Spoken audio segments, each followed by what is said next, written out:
Exemple d'application d'utilisation des diagrammes d'existence des précipités ou des solides. Imaginons que nous ayons à séparer, à l'issue d'un traitement d'une eau usée, les ions Fe3+, Fe2+, et Ca2+, qui ont une concentration moyenne, en tout cas proche de 10 puissance moins 2 mol par litre chacun. On va proposer une méthode de séparation des trois cations en ayant à l'esprit que ces trois cations peuvent former avec les ions H- un précipité non chargé sous la forme M étant le métal, MOH n fois si le cation est sous la forme M avec une charge N+. On fournit pour cela les pKs des trois précipités.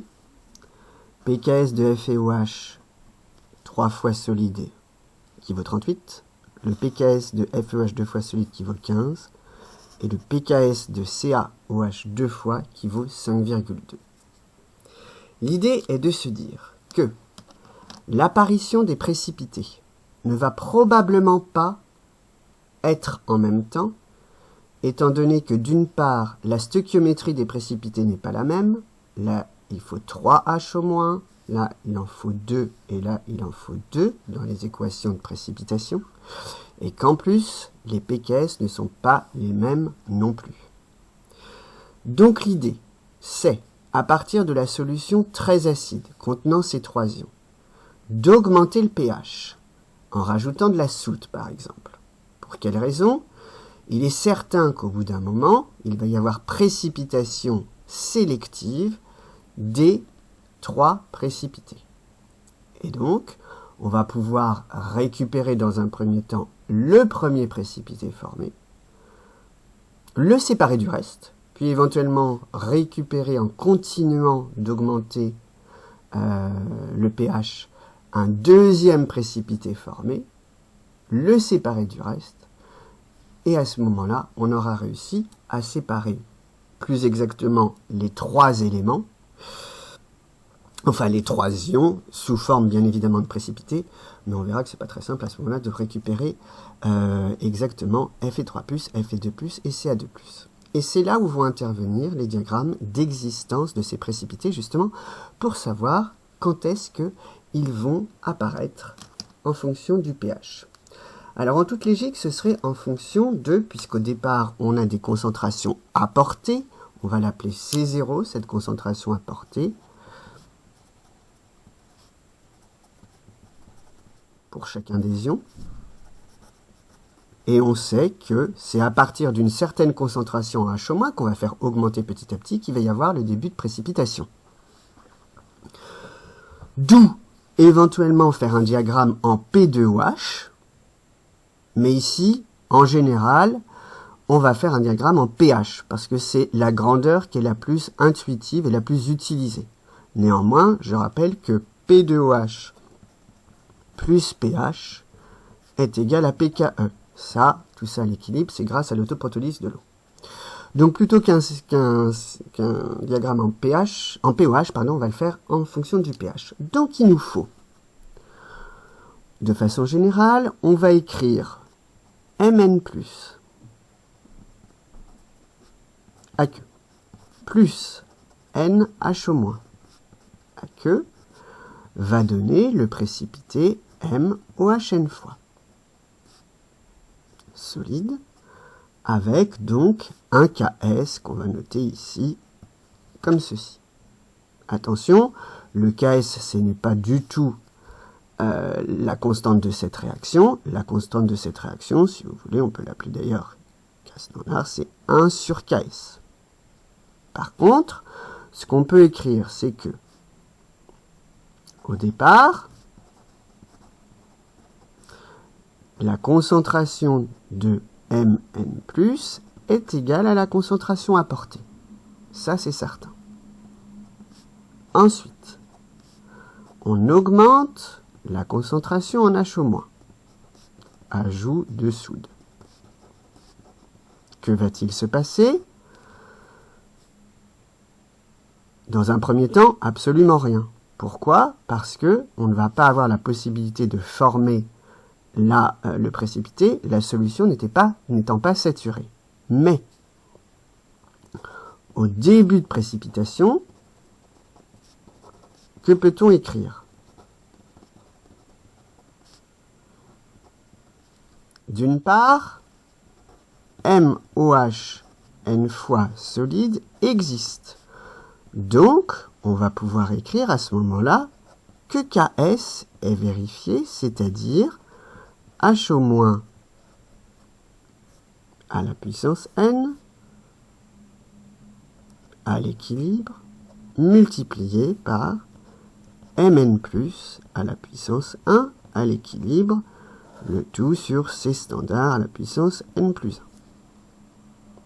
Mais d'autre part, comme on est au début de précipitation, on a rajouté suffisamment de H- pour qu'en fait la concentration de Mn+, soit encore égale à la concentration apportée, puisqu'il n'y a qu'une petite once d'Mn+, qui a permis de former le début d'un cristal, le début d'un précipité.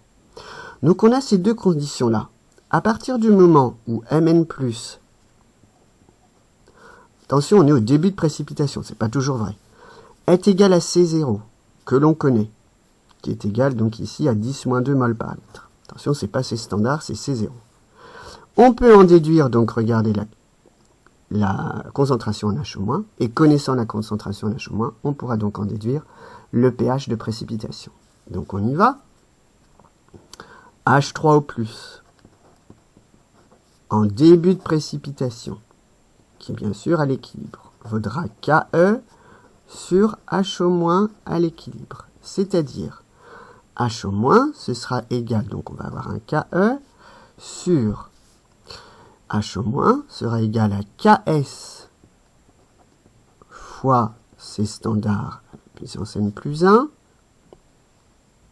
divisé par Mn+, qui va donc se retrouver là-haut, à l'équilibre. Et attention, on avait un puissance n, donc il faut mettre ça à la puissance 1 sur n, et en dessous, à la puissance 1 sur n également. On trouve donc quoi? Finalement, KE multiplié par C0, puisqu'on est en début de précipitation, la puissance 1 sur n, sur KS à la puissance 1 sur n, et on a un C standard à la puissance n plus 1 sur n pour que tout soit correct. Alors, on peut en déduire le pH. Là, il faut aller assez vite, c'est un automatisme. Le pH, c'est moins log de H3 au plus. Donc, toujours en début de précipitation, on aura pH qui sera égal à moins log de KE, donc pKe, multiplié par moins log de C0 à la puissance n. Donc, on va avoir 1 moins 1 sur n log de C0. Attention, là on a un moins log de 1 sur Ks à la puissance n. Donc en fait ça fait un moins log de Ks à la puissance 1 sur n. Donc finalement ça va faire un moins log multiplié encore par moins, donc plus 1 sur n log de Ks, c'est-à-dire moins pKs sur n. Et puis les C standards, en fait, on les avait remis ici au niveau du H3+, donc tout ça, ça disparaît. Là, on aurait log de C0, en fait, sur C standards plus exactement. Pour que tout soit parfaitement construit.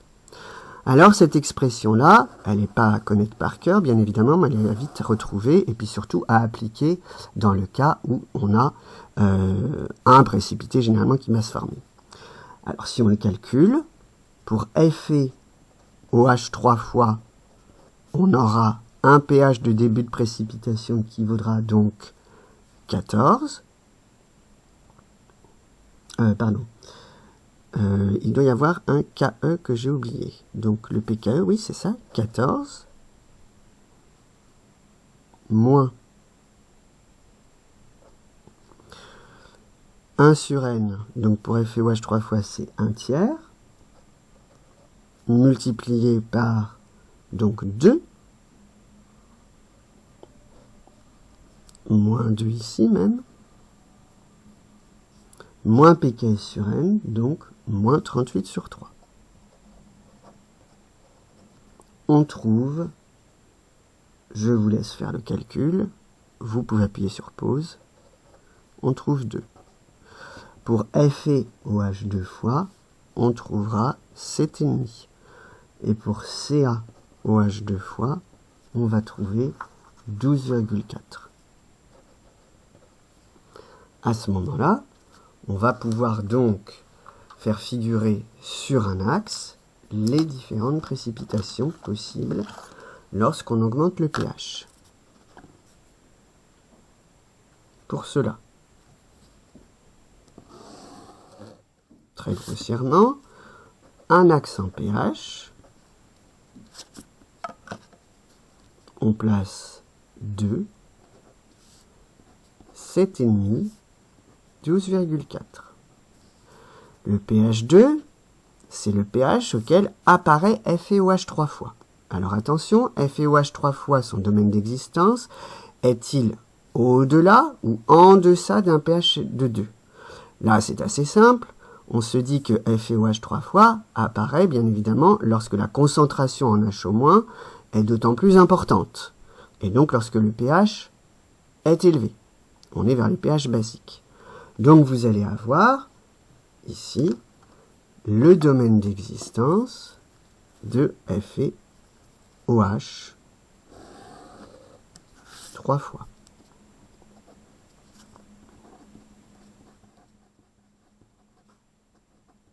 Qui existe.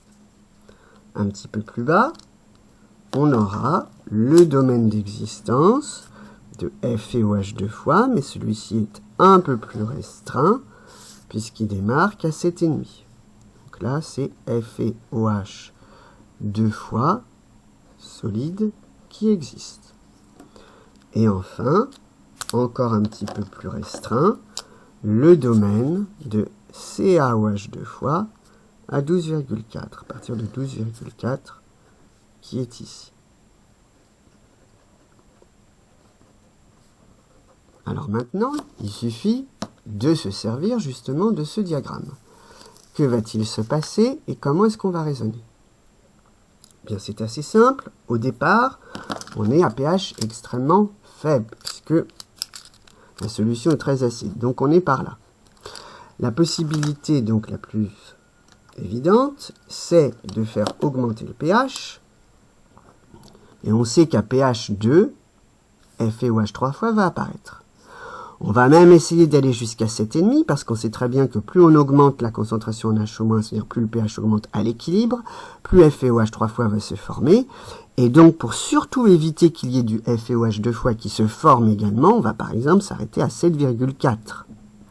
Donc l'idée c'est, on rajoute H- jusqu'à pH, qu'on peut déterminer avec un pH mètre tout bêtement, égale 7,4. Alors là, on espère bien évidemment qu'on va avoir récupéré tout Fe3+, sous la forme du précipité. Eh bien, ça c'est très facile de le démontrer. En effet, à pH égale 7,4, on a donc H3O+, à l'équilibre, toujours, qui vaudra 10 puissance moins 7,4 en mol par litre. Et donc H- qui est égal à Ke sur H3O+, tout ça à l'équilibre, et qui vaudra donc l'équivalent par rapport à 14, donc on a du 6,6, du 10 puissance 6 moins 6,6 mol par litre. Bien. À ce moment-là, comment est-ce qu'on calcule Fe3+? Eh bien, le Ks de FeOH 3 fois, puisqu'il existe ce précipité, vaut bien H au moins au cube à l'équilibre, multiplié par Fe3+ à l'équilibre. Vous en déduisez donc que Fe3+ à l'équilibre sera égal au Ks de FeOH 3 fois, c'est-à-dire 10 à la puissance moins 38, divisé par ça au cube, c'est-à-dire 10 à la puissance moins 6,6, tout ça au cube, donc il faudra multiplier par 3, Et là, on trouve donc 3 x 6, 18, donc on a du moins 19,8 en dessous. Et là, du moins 38, vous trouvez que c'est égal à 10 à la puissance, ou quelque chose d'extrêmement faible en tout cas, moins 18,2. Donc c'est extrêmement faible, bien sûr, par rapport au 10 puissance moins 2 qu'il y avait au départ. Donc il n'y a aucun souci, la quasi-totalité de FeOH 3 fois à 7,4 est bien sous forme de précipité. À ce moment-là, on filtre. On obtient donc le précipité dans un premier, dans le Büchner par exemple, FeOH 3 fois, et comme c'était plutôt Fe3+ qu'on voulait réobtenir seul, on acidifie, donc on refait descendre le pH, et à ce moment-là, il va complètement, pour un pH très faible, bien évidemment, en deçà de 2 notamment, on va récupérer Fe3+ seul. Puis, on rajoute dans ce qui reste H- jusqu'à un pH de 12,4. On va récupérer donc cette fois FeOH 2 fois dans le Büchner. On acidifie pour obtenir Fe2+, qui est séparé du reste. Et enfin, attention, qu'est-ce qui reste finalement en solution? Fe3+, quasi totalement, alors là on pourrait le réexpliciter, mais vous êtes bien, on se rend bien compte qu'à 12,3, bien évidemment, oui, jusqu'à 12,3, hein, pas 12,4, on fait un peu attention. À 12,3, bien sûr, la concentration va être encore moindre que 10 puissance moins 18,2. On peut aussi regarder d'ailleurs que pour Fe2+, la concentration sera très faible. Il restera donc en solution plus que Ca2+. Quasi seul. Vous avez donc réussi à séparer les trois ions.